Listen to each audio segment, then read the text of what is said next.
Promotional consideration paid for by the following.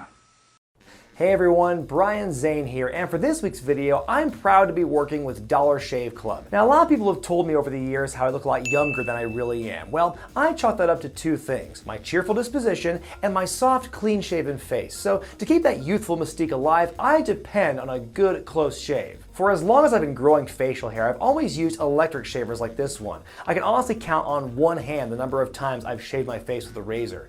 But then Dollar Shave Club mailed me their box full of awesome starter packs, not just for shaving, but for bathing and oral health too, and I decided to give it a try. Right away, I really enjoyed using the prep scrub on my face before shaving. I've heard for years about Dr. Carver's shave butter and believe the hype, folks, because it feels awesome. I'm gonna admit, because I'm so inexperienced at shaving my face with a razor, I really didn't know what I was doing at first. The razor had a great glide, but I was moving so fast I ended up cutting myself a few times. But by the time I was done, I had the closest shave of my life. My face felt baby soft, and on top of all that, I smelled great too. And after a few more days of shaving with this bad boy, I think Dollar Shave Club's made a believer out of me. Bonjour, Monsieur Zane. Aren't you forgetting something? Oh, hi, Claude. Kind of in the middle of a commercial here, so... What about the oral care starter set with the fancy toothbrush and the mint toothpaste? Zut alors, très magnifique! Yeah, the oral care set's great too. Why is the shower running? Hey now, you can't talk about Dollar Shave Club without talking about their great shower starter set with their amber lavender body cleanser, citrus and Hawaiian ginger face cleanser, and sage and black pepper shampoo. Why are you taking a shower in your mask? What mask? So anyway, join the club and get one or all of their starter sets for just $5 each. After that, the restock box ships full-size products at regular price. You can sign up by going to my exclusive link at dollarshaveclub.com/regret. And now, enjoy the video. Hey everyone, Brian Zane here with another classic pay-per-view review as nominated by my Patreon backers. Well, you know what? This is the internet age we're living in, and people go online all the time and, vote for things, and they have the power to do what they want. This is my terrible attempt at introducing Taboo Tuesday 2004, the inaugural Taboo Tuesday from October 19th, 2004 at the Bradley Center in Milwaukee, Wisconsin. This show was nominated by Daniel Bridger and Ryan Capps over on patreon.com/wrestlingwithregret. So as the name implies, this show took place on a Tuesday night instead of the traditional Sunday night. Very rare for WWE to be putting on Tuesday shows. I think the last one they did before this was In Your House, Beware of Dog in 1996, so very long gap between these two. And the following year they would put Taboo Tuesday on Tuesdays once again, but then after those first 2 years it would move to Sunday, be renamed Cyber Sunday, and that show would carry on for another, I think, 2 or 3 years before they canceled it entirely in 2008. And of course the big gimmick with Taboo Tuesday, Cyber Sunday over those years was it was very fan-oriented. Fans could go online and vote for different match types and stipulations and opponents. For pretty much every match there was some kind of online voting component that the fans had a say in. Whether or not the voting was legitimate, it's been contended. Of course the company says it's legit. A lot of former employees also say it's legitimate. I think if you look at some of the poll results on this show, you will see there's definitely, it does seem like they were kind of at the mercy where they didn't quite know for sure, what was going to happen with the voting. And you'll see that in how some matches are booked for sure. The opening package talks about how fans will be able to, quote, alter the course of history on this night. I also like the fact they call them fans here and not the universe just yet. But my favorite part of this package by far is the phrasing and the order in which they talk about the big storylines on the night. They'll say whether it's defending a championship, avenging the loss of an unborn child, or conquering another legend, Wait, why would you have it in that order? Why would you say championship, avenging the dead baby, and conquering a legend? Those 1 and 3 are like wrestling related things. And if you're just tuning in, you see avenging the loss of an unborn child. I think that is the most emotional stakes to it. Why would that not be the topper, the one you end on with those 3 things? I love the set for this show. It's just a giant computer screen with a big old keyboard on the floor with the control center on the one side of the stage with Jonathan Coachman being the MC there. I also love the fact that it's a control center, so you gotta have all these different computerized things, make it look real high tech. Yeah, like putting a waveform monitor there in the control center. Something that has nothing to do with the internet or computers, everything to do with video and light exposure and everything. Let's put the waveform monitor on there though, because it looks like you're very technological. A very low 3,500 people saw this show in attendance live at the Bradley Center, a building which apparently seats about 18,000 for wrestling shows. So a bit of a disparity there, 18,000 to 3,500. I know it's a Tuesday show, and so trying to get people to go to those might be a little more difficult than Sunday shows, but that's ridiculous. However, it did do pretty well in the pay-per-view buys department. It got 174,000 pay-per-view buys. Jim Ross and Jerry Lawler on commentary here. Like I mentioned, Coach is manning the control center, and the show begins with the ladies coming out. You got Trish Stratus, the women's champion, Molly Holly, Jazz, Gail Kim, Stacy Keibler, Nydia, and Victoria, and they're all out there to find out what did the fans vote for the Fulfill Your Fantasy Battle Royal to be happening later in the night. First, for every match, Coach polls the live audience to see what they want to see, and then goes to the online poll to see what the final result will be. So he polls the audience, what outfit do you want to see these girls wrestle in? Schoolgirl, French maid, or nurse?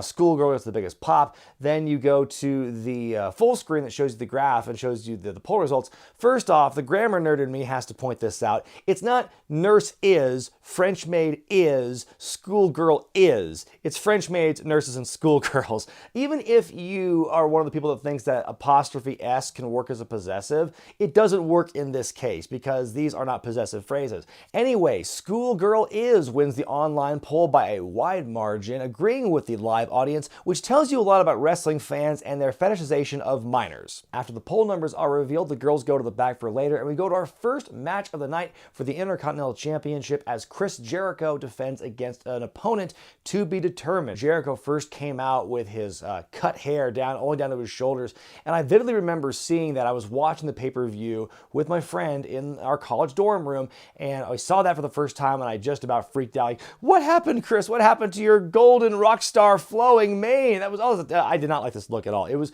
very similar to when Shawn Michaels cut his hair in 2002. Very hard thing to get used to. Anyway, your field of opponents the fans had to choose from tonight were Batista, Shelton Benjamin, Christian, Hurricane, Rodney Mack, Maven, Chuck Palumbo, William Regal, Steven Richards, Rhino, Rosie, Tajiri, Tyson Tomko, the coach filling in for Val Venus, and a partridge in a pear tree. Good Lord, that is a lot of people in this poll. I mean, that's one of the things where either there's not a clear-cut winner and everything's just kind of like the same, or there's like one name above all. And in this case, there were actually two. Shelton Benjamin wins the poll with 37% of the overall votes. Batista came in at second place with 20%, and everyone else in the poll had a combined 36% of the votes. Shelton makes a lot of sense. He was on a bit of a roll in singles action at this point. Like, he had broken up from, well, the world's greatest tag team was broken up by the draft a few months earlier, but Shelton made an immediate impact by beating Triple H clean as a whistle in the middle of the ring on Monday Night Raw right after the breakup. And so this is kind of the apex of his momentum in singles action. He also did get the biggest pop from the fans, the live audience, when they were showing all the field of competitors. So kind of a good sign that Shelton was going to win this one. And it's been said before in interviews since then that, you know, Jericho didn't really know for sure who was going to win the poll. Like, they had a good feeling it was going to be Shelton Benjamin, but it was still a surprise for Shelton to win. And so the story is this match was pretty much called 100% in the ring, which is very impressive, and I'll tell you why in a little bit. The action starts up pretty clean, pretty basic. Benjamin launches Jericho out of the ring with a backdrop and gains the advantage. Jericho hits a suplexing with the cocky pin, the come on baby, but Shelton kicks out. Shelton comes back, hits a huge superplex off the top rope. Jericho with a big face buster, but misses the lion salt. There's a big top rope clothesline by Shelton there. Jericho goes to bounce off the corner, but he gets caught, and Shelton hits a T-bone suplex. Benjamin pins and wins and becomes the new IC champion for the first and will be many times in his career. I'm going to give this one 3 stars out of 4. Not only is it a good match to begin with, but also I give it extra points because it was 100% called in the ring, and there was really nothing wrong with this match. It was clean.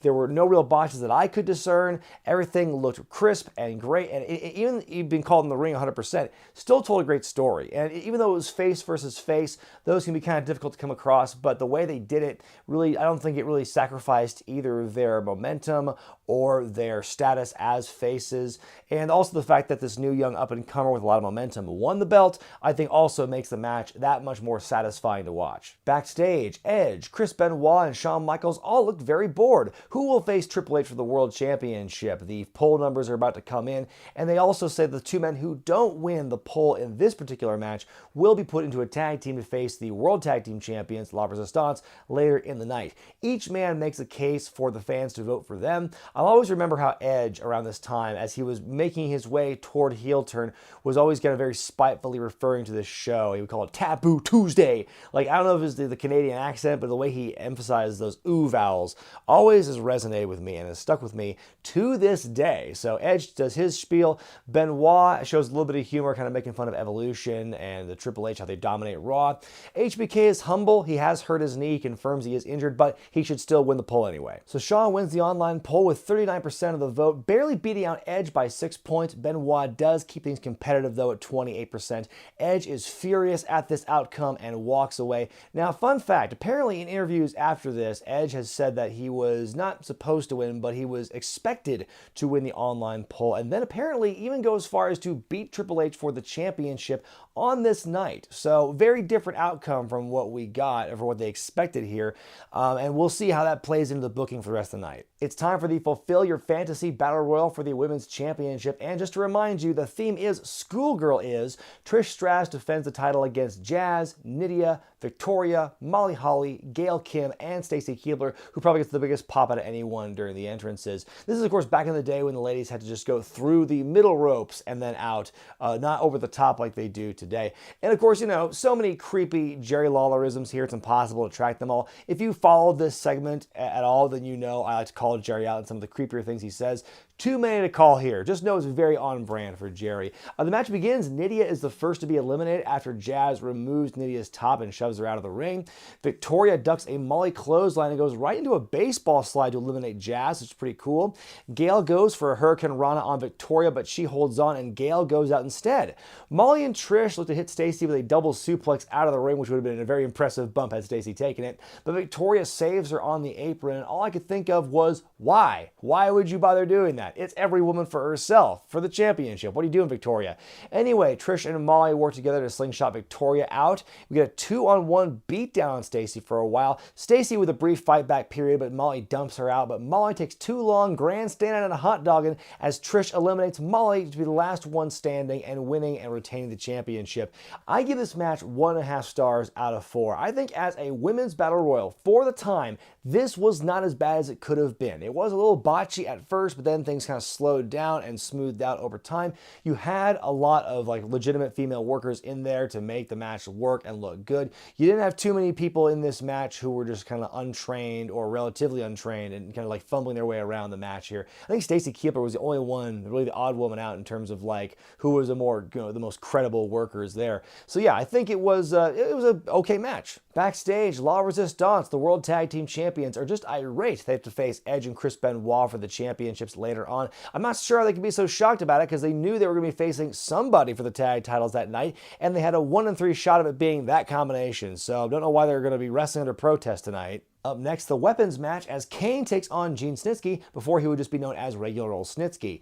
Anywho, not too long ago before this, Kane had impregnated and married Lita against her will after a brief feud with Matt Hardy. So Kane was just evil incarnate, super duper bad guy. You couldn't find somebody more callous and cold-hearted than the big red monster Kane. Then one fateful night on Monday Night Raw, Kane's wrestling this relative newcomer named Gene Snitsky. No one ever seen this guy before. They're having a match. Lita gets in the ring, confronts Kane, and Snitsky hits Kane from behind with a steel chair. Kane falls on Lita, and in the process, kills the baby. The unborn child is miscarries. Big traumatic thing. You see Lita kind of like catatonic in the hospital while Kane is like grieving.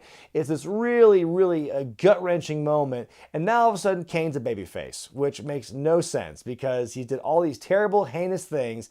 And all of a sudden, we're supposed to cheer him because, I did a video about this many, many moons ago, and I'll put the link right here in the corner. But yeah, Kane, the good guy rapist, very bizarre angle. And it doesn't even end here because because for weeks, Snitsky, who's now a recurring character, says it wasn't my fault that Kane and Lita lost their baby. He deflects blame. He accepts no responsibility for what happened in the ring that night. It becomes his catchphrase. It wasn't my fault.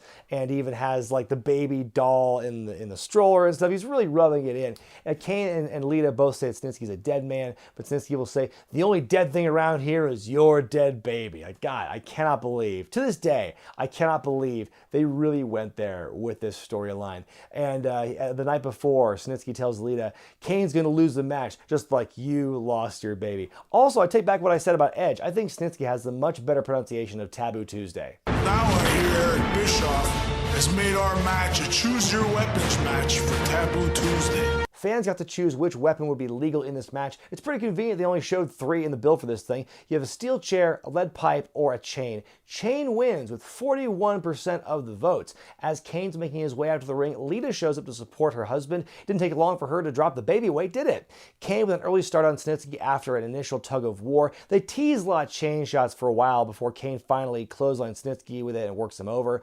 On the outside, Snitsky pulls the chain and drives Kane into the corner post. It's a big old hoss fight with Snitsky with the advantage, whipping Kane with a chain, choking him with it. Kane does recover. They hit each other with a double big boot, and we get a double down. Gene reaches for the chain, but Lita takes it away. Kane dumps Snitsky to the outside, and the brawl continues.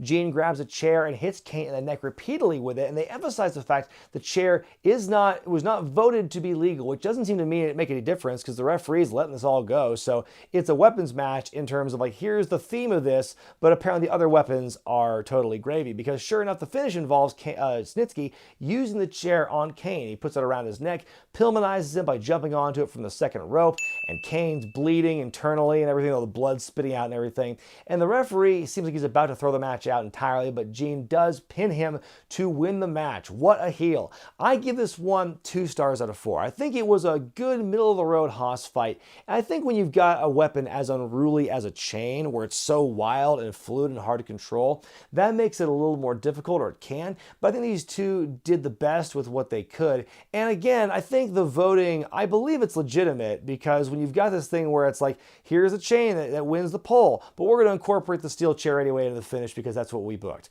It seems to me they kind of wanted the chair to win the poll, but when it didn't, they improvised a bit. Also, it can't be understated, I think, just how big of a deal I think it was for Snitsky to beat Kane like this in their first pay-per-view match together. Real big, like, jumping off point for Snitsky to be debuting in this storyline, as crass as it is, to be involved in that when, like, you've never seen this dude before, and also for him to beat Kane in this big early showing. I think it's a big deal. They couldn't capitalize on it. I think a lot of that had to do with Snitsky just not being a very interesting character. Even when he shaved his head bald and his eyebrows off and made his teeth all yellow, it just wasn't enough to really make Snitsky a really convincing, like, top baddie heel. The EMTs take Kane up the ramp on a stretcher, but Snitsky shows back up and pushes Kane off the stretcher, but he pushes like the stretcher itself and not Kane, so you get this thing where he's pushing the support out from under Kane, so Kane just kind of falls over and like rolls onto his face and hits the ground. Didn't look like a very clean landing there, but there you go. Backstage, Edge is peeved about the poll results. He says that HBK is a broken down, injured has-been, and the world title match should have been his. That's a phrase you'll hear often on this show, him going, it should have been me, it should have been me. Where have I heard that recently? And you all admire him, and it should be me! Raw GM Eric Bischoff's up next, taking on his kayfabe nephew Eugene.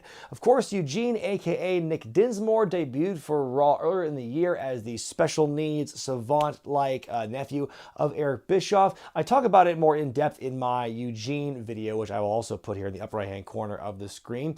I think it was actually, in hindsight, one of the more compelling, interesting storylines of 2004. Even at the beginning, though, it's kind of felt kind of like cringy. But really, I think the emotional arc of Eugene's story had kind of peaked by this point, so the whole thing with Triple H and Benoit and being a pawn in that game seems to have passed. So right now they seem to be tying up this other storyline thing with Bischoff and Eugene, because Bischoff has spent months at this point just trying to embarrass Eugene or set him up for failure or getting beat up, basically finding different ways to humiliate him. But they didn't really touch on that in the midst of the Benoit Triple H feud, and so now I think they're kind of wrapping up that storyline. The loser of the match will either have to be the winner's servant, wear a dress for a month, or get their head shaved. However, the only time you'll see this on the night, Coach actually says the winning stipulation, will not be announced until after the match. So kind of different format this time around. Eugene is a bit beat up from Raw the previous night. Eric gets the jump on his nephew and the match begins, but very early on, Eugene hulks up, starts working over Eric. I love Eric's grunts as Eugene's got him in the airplane spin. An airplane spin! And this Eugene, he just doesn't know when to stop. That's enough. Eugene with the airplane. Young Master Eugene then hits the Hogan leg drop on Uncle Eric. That's good irony. Eugene wins the match, and head shaving wins with nearly 60% of the votes. A very morose coachman, who of course is Bischoff's toady at this time, he leaves Control Center, goes to the ring, and basically goes, "Are you sure you guys want to see him get his head shaved? Are you sure you don't want to see him be Eugene's servant?" And Bischoff's like, "I'll be a servant for 5 minutes." Then all of a sudden, Mr. McMahon comes out to make things right. His eyes are bulging out of his skull as he power walks to the ring, and McMahon tells Bischoff he will get his head shaved tonight, and if he refuses, he'll be fired on the spot, and we'll see a replacement general manager. So he reluctantly sits down in the barber's chair. Eugene struggles mightily with the shears. Why is it every time in a hair match, when it's time to cut the hair, somebody always has problems with the main hair cutting instrument, the shears? Like, it's always like the power's not on, or the hair's too wet and it won't cut. Something always goes wrong with the hair cutting process. You'd think after all these years of hair matches, they'd finally get something down to a science. Anyway, they finally figure it out, and as Eugene is working to cut Bischoff's hair, you hear more noises and cries of agony from Uncle Eric. McMahon makes Jonathan Coachman wear the dress that was sitting on the mannequin earlier. He's telling him, "Well, button up, don't be a slut, button up your dress, Coach, goddamn, pal." A really funny exchange by Bischoff and Coach after all the hair cutting's done, where Coach is like, "I'm wearing a dress," and Bischoff goes, "You look damn good in a dress, look what he did to me." Just great stuff. And then McMahon calls Bischoff a phony son of a bitch because he dyes his hair. He's really just getting all his feelings out here at this point. I give this one star out of 4. As a match, it's not that great. It's very short and it's kind of there. But then the shtick afterward with McMahon and Coachman and Bischoff, it's pretty entertaining seeing the two bad guys have to squirm under the might of Mr. McMahon and kind of like getting their comeuppance. It's pretty good stuff there. Backstage, more angry Edge. He stands over Shawn Michaels in the locker room as he's getting ready, tells him he should have backed out of the running due to his injury, calls Shawn a selfish son of a bitch. World Tag Title match up next as La Resistance, that's Sylvain Grenier and Robert Conway, take on Edge and Chris Benoit, who were put together as a result of the online poll from earlier in the night. And La Resistance actually won the tag team titles from these two men in Montreal back in May of that year. So Edge and Benoit as a team were not totally unfamiliar with that concept. Edge actually, in one of his promos earlier in the night, says, it's like, no offense to tag team titles, I've won them 10 times, but I deserve better than to be in this match with Chris Benoit. Like, again, it should have been him. It should have been him. Edge gets the boots put to him for a very long time before finally tagging in Benoit, whose hot tag is snuffed out fairly quickly. Conway ducks a Benoit enziguri. Benoit rolls out of the way of an elbow drop and hits Conway with the German suplex. The referee misses a hot tag to Edge, one of those classic things where the referee misses it and tries to get it back in his corner. But in a weird twist, Edge, instead of just kind of being upset and going back to his corner, just leaves the ring, goes back up the ramp, gets his bag from somebody, gets in his rental car, and drives on off. I'm kind of surprised they don't show him like getting on the airplane, flying in the air, landing, going to his house, tucking his kids to bed at night, and keeping that going. Really just to establish the fact he's gone from the arena. So Benoit's in a 2-on-1 situation. It's considered to be unwinnable. Lawler's just repeating himself on commentary over and over again how Benoit does not stand a chance. But sure enough, Benoit makes a fiery comeback, is able to knock Sylvain out of the ring, puts the crossface on Conway, who eventually taps out, and Benoit pretty much single-handedly wins the World Tag Team Championships from La Resistance.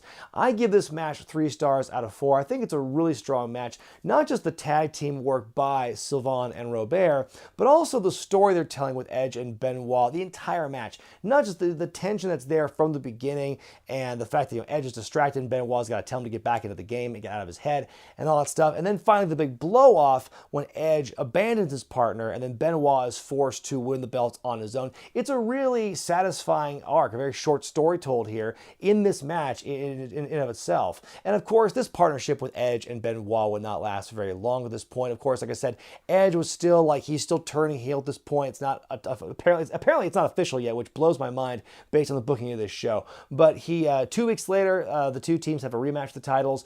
Edge abandons Benoit mid-match yet again, and this time La Resistance win the titles back. So the world champion Triple H cutting a promo backstage saying, "I don't like internet internet voters.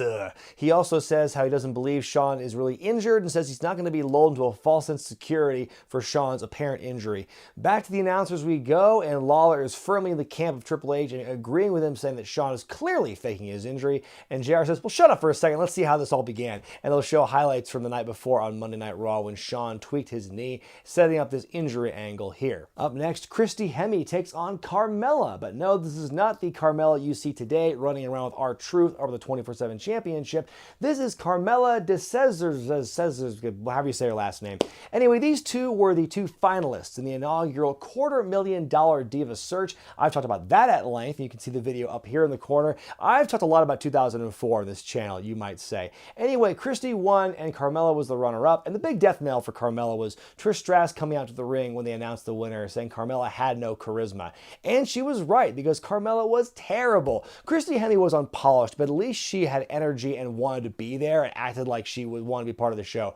Carmella, former Playmate of the Year, whatever, wanted no part of this. She was just like a completely wooden actor, which when you can't wrestle, you better be able to act, and she really couldn't do that in any capacity. They had one match before this, and then I think this is the blow-off to their feud. Coach is back at the control center wearing his dress. Your three options are aerobics challenge, lingerie pillow fight, which got the biggest pop for the crowd, and the evening gown match, and wouldn't you know it, pillow fight won with 57% of the vote. The gals go inside some large shadow boxes to change so you can see their silhouettes while the worst porn music plays on the network. The whole process takes a long time before they finally get into the ring. First thing Hemme does is pull a pad out of Carmella's bra. Carmella throws the other one at her. They each grab pillows and the feathers fly. Big old cat fight. Where's Joey Styles to call this when you need him? We get a big "We want puppies" chant. So as you might expect, two completely untrained women trying to have a match in the ring. Doesn't look very good. A lot of really bad looking falls and takedowns. Christy takes Carmella down and hits her with a pillow a few more times. Tries to cover her, does a terrible job at it. One of her shoulders is clear up the whole time, but the referee doesn't care, and neither do we. The pinfall stands. Carmella, or I should say Christy, wins this match, and you won't see Carmella again on programming after this. She's gone for the company here. I give it 0 stars. What can I say? You know, to fulfill your fantasy battle royal was dumb, but at least we actually saw some wrestling. At least there was a story there. This was just the nadir of the company's treatment of women. It's a trash segment to blow off a really trash competition throughout the year. Pretty much the end, like I said, it was the end of Carmella as we knew it. Christy, however, would go on to have a fairly good career, not just in World Wrestling Entertainment, but also in Impact Wrestling. I think she actually did far better for herself in Impact than she did in WWE. World title match in your semi-main event as Triple H defends against longtime rival, former best friend, Shawn Michaels. Of course, the history between these two as rivals since 2002 speaks for itself, and these two have never really stopped fighting each other in the year and a half or so since they broke up as friends. And Shawn is definitely selling the leg injury big here from entrance onward. And I love how JR just goes off on King here, because the King is still very skeptical of Shawn's injury. He goes, well, why didn't he follow up on Triple H? And JR just snaps, well, damn it, King, because he's hurt. Quit thinking about puppies and panties and schoolgirls. This man is hurt here. It's just great anger by JR. He has no time for Lawler's bullshit in this show. Shawn is just barely able to stand, staggering as he tries to stay up, holding himself up by the ropes. The referee asks him, as Triple H is working the leg, the referee asks if he wants to ring the bell, and Shawn goes, no, don't ring it, do not ring it. Again, weird noises on the night from wrestlers. On the outside, Triple H teases a shot into the corner post, but HBK pulls Triple H inward. We get a double down after a Michaels slingshot. Every time Michaels tries to regain the advantage, he also hurts his own knee in the process. We do get a DDT, a flying elbow drop by Shawn, but he is just writhing in agony and pain here after the elbow drop connects. Shawn signals for Sweet Chin Music, but Batista, Triple H's Evolution buddy, gets on the apron and distracts. Shawn is able to hit Sweet Chin Music on Triple H, but goes down himself. Edge is back as the referee is distracted by Batista. Edge spears Michaels and just yells, it should have been me, should have been me. Triple H slowly with an arm over Shawn and pins to retain. I give this one 2 stars out of 4. I think that, we've seen better from these guys in the past. I think when you've got this built-in leg injury in the match and it really affects everything Shawn's doing from the beginning of the match, I think that can really hamper the quality and the action of the match itself. Like, the story is there, and we know the background with these guys. And so I think there's another chapter in their long saga with each other. But this is a match you don't really hear them talk much about. Like, you know, they talk about Elimination Chamber. They talk about SummerSlam 2002. They talk about the bloody war they had at the Royal Rumble. That's the same year. WrestleMania 20. You don't hear much about Taboo Tuesday 2004 in their war. And justifiably so, because the match is kind of it's a gimme, kind of a throwaway here. Edge getting involved, furthering the storyline here. And that's what makes me wonder, like, if the voting, like, maybe it wasn't legit, but it makes me question Edge's claim that he was supposed to win the poll and the championship, because this whole story he's telling here with leaving Benoit and costing Shawn the match, it fits right in, and it's a really well done story of how his descent into heel madness really plays out just across this whole show. It's done so well, it makes me wonder, how could this have been a contingency plan? Because it feels this should have been the way they went with Edge the entire time. I couldn't imagine what would have happened if Edge just won and beat Triple H, who was also a heel, out of the blue and won the title. So this seemed to be the better route, hindsight being how it is. What are you looking at? You're laughing at me, aren't you? You get a big damn chuckle out of this, aren't you? Time now for the main event as Randy Orton takes on Ric Flair, former Evolution stablemate, in a match type to be determined. Of course, the big storyline that dominated the Raw side of things in the brand split for the rest of 2004, for the whole second half of that year, was Randy Orton beating Chris Benoit for the world title at SummerSlam, becoming the youngest world champion in the process, is immediately betrayed by Triple H and Evolution the night afterward, and then goes on this multi-month quest to try and take down Triple H and Evolution, looking like a complete and total dorkazoid in the process, because he loses almost every time. He loses the very first title match between he and Triple H at Unforgiven the following month after SummerSlam, and just goes on this repetitive losing thing for a long time. Just gets beat up at every possible turn. And I maintain this. I said it a long time ago, and I'll say it again. Randy Orton is a much better natural heel than a babyface. That I'm not going to argue. But I still think if you booked him a little stronger and a little better at this time, he wouldn't have had such a terrible run as a babyface as he did, because he just kept getting his knees cut out from under him and is losing so often to Triple H. Something else that makes Orton look really dumb in this angle is when he tries to lure Ric Flair to the light side, saying, you know, you're Ric Flair, you're the legend, you shouldn't be kissing Triple H's ass and carrying his bags and everything. So for one whole episode of Raw, they teased this defection, and Flair looks to be really thinking about what Orton said. And then in this pivotal #1 contenders match where Orton has a chance to challenge Triple H for the championship, Flair ultimately turns on Orton. So the whole thing, he was going to listen to Randy, turned out to be a whole ruse. He's friends with Triple H still. So Orton is now out of the world title picture, challenges Flair to a match, and wants to beat the respect out of him. In the build for this match, Flair also cuts his infamous Virgins promo, where he says, in the grand scheme of things, Orton is a virgin in this business because he's been in it for so little time. Meanwhile, Flair goes, do you know how many virgins I've made bleed and scream, woo, nature boy? And you might be shocked to learn you cannot find this promo anywhere on the network anymore. It's also very hard to find online. Anyway, the choices for this matchup are Falls Count Anywhere, Submission, or Steel Cage, which wins with 68% of the vote. And let's just pause this full screen for a minute here, because the state of this bar graph, where's the x-axis going on? Because you see how much 68% takes up, and you see the one above it is like 20%. 3.5 of those 20% red bars do not come close to how big the 68% bar is. That is not a good fraction at all. And when I saw this, it's like, it's probably not the first time you see them really messing with the scale of the bars to make things look more than they really are. But, you know, this is the most obvious one to me. This is the first time I look and go, wait a minute, that's fucked up. Anyway, we have the steel cage match. Orton with a hot start, big elevation on the back body drop. Flair with a poke to the eye and takes over with some chops. He's the first one to use the cage as a weapon, and Orton is bleeding right away. Flair grinds Orton's face into the cage wall. Flair's just really punishing young Randy right now. Orton starts firing up in the corner. He reverses the whip, and Flair goes into the wall, and now Flair is bleeding. It turns out both of them have very sensitive skin.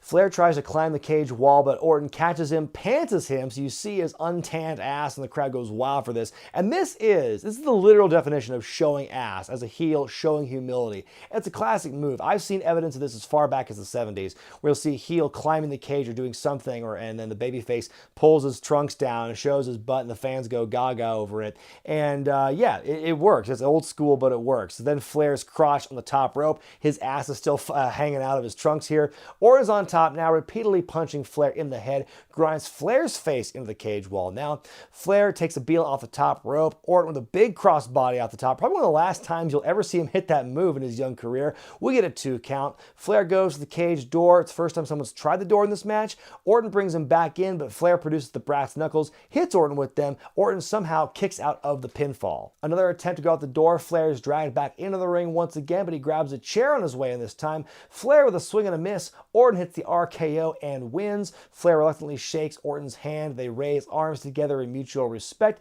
However, Flair still not turning against Triple H anytime soon. I think it's a pretty well done old school cage match. You know, it's slow and it's controlled. Nothing too wild or fancy from these guys. Lots of blood. In that sense, I think it's a very well done cage match. My one gripe with it, and the reason I think I knock it off half a star, I think Orton just gives way too much to Flair in this matchup. And I get that, you know, Flair is the veteran and that he is the 16-time world champion, but you're also trying to build Orton up as this world beater, this guy who's supposed to be the man who's been chosen to knock Triple H off his perch and make Evolution crumble beneath his feet. And he's just getting his ass kicked for so much of this matchup by Flair. It almost took me out of it. I think it made Orton look bad in a sense. Even though he wins clean as a whistle and everything, I still think that, you know, he probably shouldn't have given so much to Flair.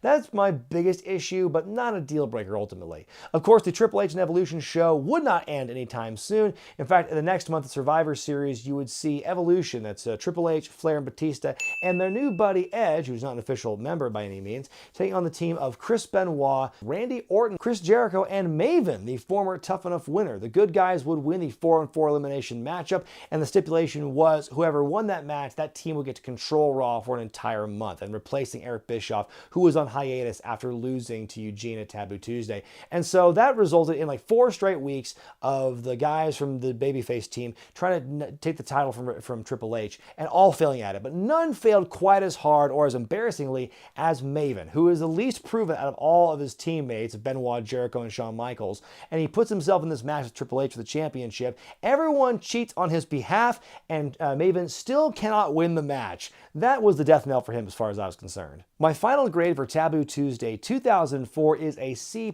I think if you ignore the really bad stuff in this show, in particular Carmella versus Christy Hemme and the Bischoff Eugene match, and look at everything else, I think it's just a kind of a nice average pay-per-view. The good stuff was good. Jericho and Benjamin, the tag team title match, and Flair versus Orton were all really strong, but none of it was so good that it was worth really revisiting. And I think I like the idea of like having a show where fans get to pick all these different things about the show. But you could tell like they kind of wanted to go different ways with the thing, and you could tell they were doing some booking decisions kind of under duress.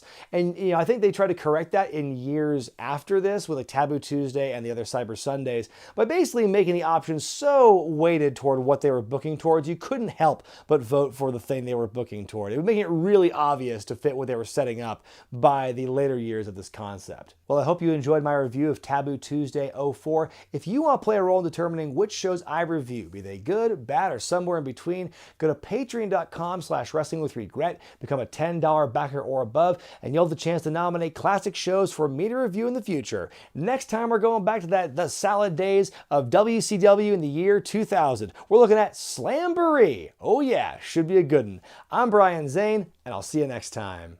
You're